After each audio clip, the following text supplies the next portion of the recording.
आणि यापुढची बातमी मान्सूनच्या आगमनासंदर्भातली आहे। सध्या देश असो राज्य असो सगळीकडे उष्मा इतका वाढलाय की लोक अक्षरशः हैराण झालेत।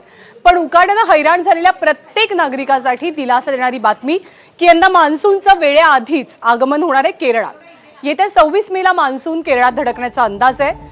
दक्षिण अंदमानचा समुद्र, बंगालचा उपसागर आणि अंदमान निकोबार बेटांमध्ये मान्सूनच्या आगमनासाठी अनुकूल वातावरण तयार होत आहे। 16 मेच्या आसपास मान्सून अंदमानात दाखल होण्याचा अंदाज आहे। त्यासोबत ईशान्य भारत आणि दक्षिण भारतातल्या काही राज्यांमध्ये पुढच्या 4 ते 5 दिवसात जोरदार पावसाची शक्यता व्यक्त होते। सामान्यपणे 1 जूनला केरळमध्ये मान्सून पोहोचतो, मात्र यंदा तो वेळेआधी दाखल होईल असे संकेत आहेत।